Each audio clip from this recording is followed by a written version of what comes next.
Welcome and thanks for joining us. My guests today are Robert Carey. He's Vice President and General Manager for Global Public Sector Solutions at RSA. We've got Karen Evans, Chief Information Officer at the Department of Homeland Security, and Brian Gattoni, Chief Technology Officer at the Cybersecurity Infrastructure Security Agency, part of DHS. It's good to have you all. And we really are in sort of a brave new world these days with seemingly 90% of the federal workforce teleworking, and for that matter, 90% of the contractor workforce teleworking. So if you are not enabling a really fully equipped federal workforce or or private workforce, whatever the case might be, you've got certain risks. If you've got a lot of people enabled with VPNs and new bandwidth and reach out, you've also got risks. So Karen, I think we're going to start with you. Let's discuss what are the big picture risks, both for a highly enabled remote workforce and where maybe agencies lag behind getting those people up and running. Well, thank you so much for having me here, Tom. I'm really excited. I started as the DHS CIO right in the middle of the response. And I would have to say that the way that DHS has moved out and a lot of the work that the department has done in the past has enabled that workforce and enabled the capability to have telework happening. Based on what you're asking, though, now the threat landscape has changed because as we've changed the way that we're working and the way that our employees are conducting their work and doing their work, our adversaries know that we have changed the way that we're doing work. It's not people are physically coming into the building, but that they're working from their homes. Their equipment are onto their networks, doing a VPN back into DHS. And so when that happens, you have to change the way that you're managing the risk and the way that the services that are being provided. We went from the way that they used to have it. We can maintain now up to 120,000 concurrent users. That definitely is changing the way that our threat and the way that our adversaries are looking at our enterprise. Yes, and Brian, I heard one federal official say the other day that this agency is kind of a federated collection, the particular agency. It has a number of centers across the country, but now with 60, 70,000 people teleworking, it's got 60 or 70,000 centers. I think that's building on what Karen said. What's your view and what are some of the inherent risks? Yeah, I think that's absolutely right.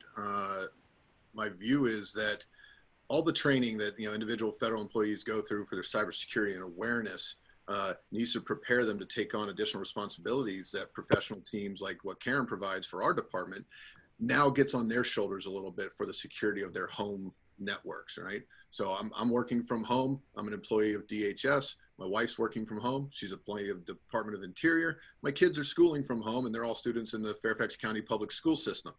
That means I'm an IT troubleshooter and security professional for two departments and a local government to make sure that everything's safe. That training and those rules you take on place, you have to take home with you now and understand your responsibility to access your data safely, secure your networks, leverage the secure solutions that are provided to you by your agencies to do your job, and be a good citizen in that respect. Yeah, so in other words, even though the home environment might feel differently and you've got the refrigerator and all the rest of it that we all talk about, nevertheless, you have to think of yourself as being in the federal setting because you are on that federal VPN and therefore that's the rules. Absolutely. And none of the homework assignments go to Karen for grading? I'll get some of the technical ones over to her. I'd appreciate her input with my 15-year-old. All right. And Rob Carey, you've got both the federal experience and now in the private sector. From the standpoint of RSA, looking across government, what are some of the trends you're seeing and how are they dealing with these threat vectors? Thanks, Tom, and great to be here. We're watching the number of attacks. The sheer volume is up. The types of attacks are predicated upon, as Karen said, the attack surface has changed. There are different vulnerabilities being exposed. Everybody's dialing in from home, as Brian said, and so now the home PC, the home laptop, we're using VPNs, the distributed workforce. You don't have the same team aspect of how we make decisions in order to maintain this central security focus of the network. So to me, we're seeing that the architecture has to change a little bit to embrace this new operating model. And there does not seem to be an end to this operating model. It may come back a little bit towards the old way, if you will, where maybe 10% of your workforce was teleworking. But at the same time, we've also demonstrated that we can secure the networks, that we can deliver on the mission of our organizations, DHS or whatever, and do it in a distributed manner. So I think there's both goods and bads. There's things to keep our eye on, and then there are things that we're probably going to have to really double down on from a centrally managed security aspect.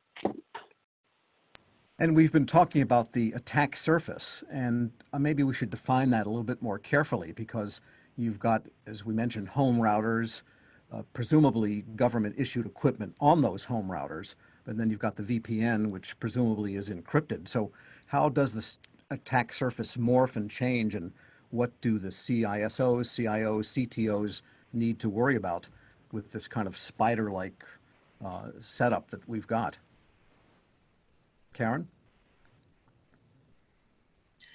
So when we talk about the attack surface, you've described it well, because most people are using their home networks, right? And so, there is a lot of responsibility back on the employee in order to be able to make this work. But there are a couple other things that the federal government has been working on for years that are really coming into play. And things such as your mobile device and using your work device, using your phone, using these different tools that were there, and two-factor authentication. And I'm sure Brian's going to say some stuff on this. Is that's key, because if you have, if an agency hasn't done the two-factor authentication or derived credentials or the ability to be able to be present on your device, as well as a hard computer and those types of things. CIOs and CISOs have been working on this security model for years. And so now you have the ability to make it operational, and things that you've been talking about, the importance of network modernization, of moving to the cloud, doing IT modernization, making your applications available in the cloud, and having apps. All of that has meaning now, because now you are enabling your workforce through that secure model. But when we say the attack surfaces is changing, our adversaries know now we're using cloud providers, we're using the mobile device, we are at home. And so you have to be a little bit more cognizant of what you are putting out there. And I just saw this on an article the other day about how we are displaying things when we connect in through video conferencing, just like this. And what's in the background, and what are we really talking about, and what are we giving away about personally identifiable information associated with that individual who's calling in on a call. These are things that people need to think about now, because people are taking up this information, and that has changed. You are now giving people insight into what does your house look like, and so and what are personal things, like all the pictures behind you. What does that actually mean? Some people have done a great job about advertising books, if you look at some of the things that are out there, but you really need to be cognizant of what you are displaying on these video conferences, and people are jumping on them all over the place, to do all kinds of work. And so we really need to be cognizant of that, about what are we saying about ourselves when we're joining the video conferencing. Yeah, good point. And Brian, as the CTO of CISA, I wanted to ask you also, a lot of the cybersecurity emphasis in this mobile remote environment has been on the mobile device, as defined as having iOS or Android type of operating system. And then there's segmentation, containerization, and so forth, and a lot of emphasis there. But a lot of people are using standard laptop, notebook PCs and MacBooks and so on. Mm-hmm. And I think sometimes those get short shrift because they're not mobile devices, but nevertheless they're devices used in a mobile fashion. So maybe talk about some of the attack surface issues with respect to all the devices that are on the network. Sure. Some of the great features we enjoy here at DHS from our CIO shop is mobile devices that enable connectivity, right? So I have the ability to connect my laptop through my mobile device and the data plan to maintain sort of, a little secure ecosystem of provided information. I don't necessarily have to use my home router if I don't want to. But those devices those are your access mechanisms. So you have the human that's accessing the information through the mechanism. You have the encryption and secure capabilities on both the device itself and the communication channels.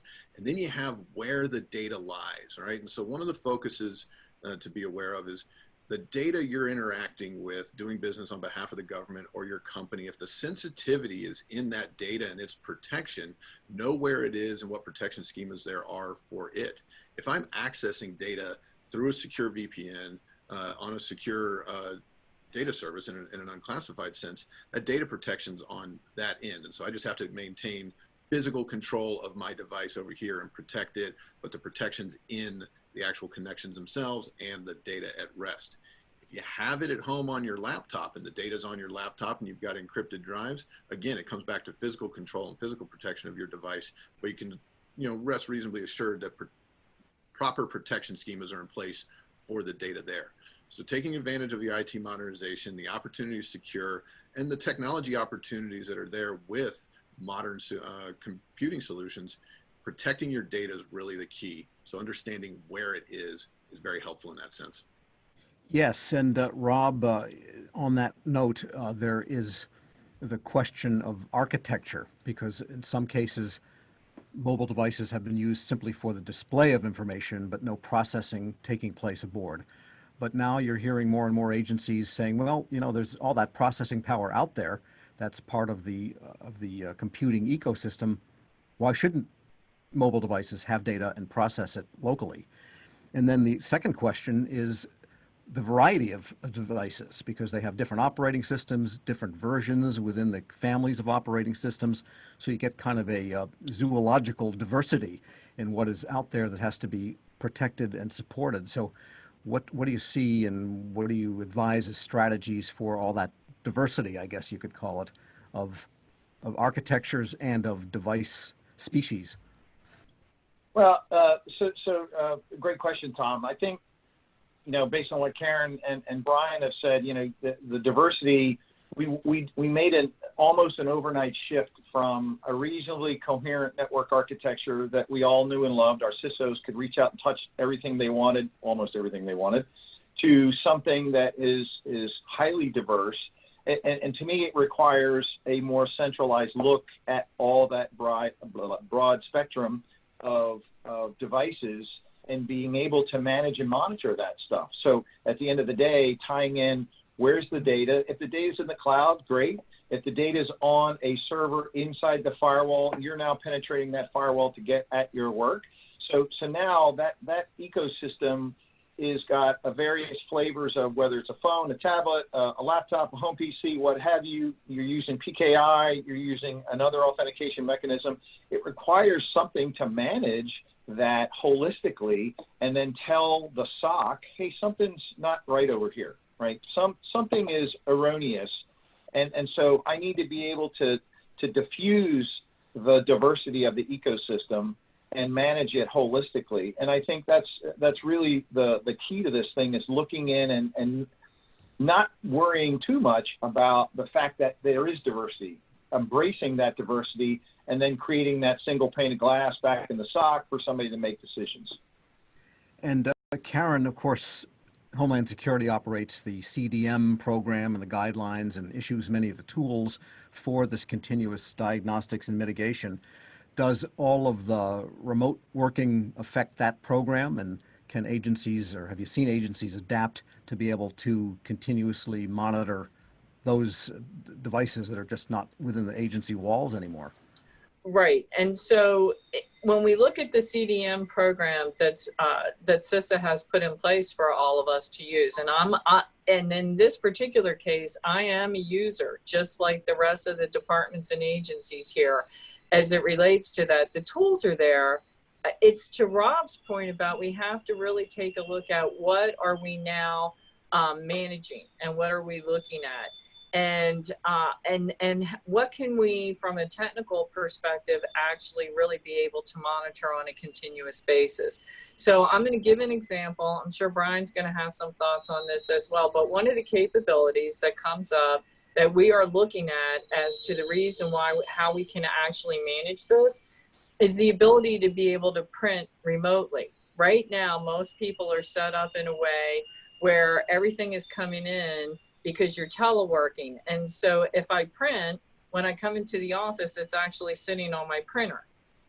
But if you're going to continue, which it looks like this environment is, we're going to be in this hybrid environment probably perpetually, right? Because now that we know we can do it, we should be doing it.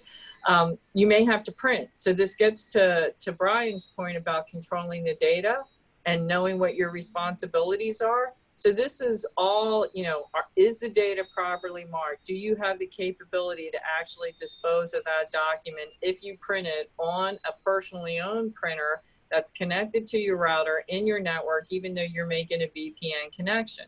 Because you would be able to do some of that if we allow it, right? Because so think of the thumb drives right now, like we took that all off. Nobody could save things locally. It's all encrypted, all this other stuff. Well, now we have to think about, from a risk profile standpoint, does it make sense that we say, okay, certain people are going to have to print just based on the work that they're doing, they're going to have to be able to print. So can I now, from a CDM perspective, look at the tools that are available, monitor who's remotely printing, and then be able to tag documents because I'm in a cloud environment, and based on the tools I'm using, really know who's actually downloaded document, tag it, what type of information was in there. So now I'm into my insider threat program. It has now expanded. The insider threat program has totally expanded because of this hybrid environment we have.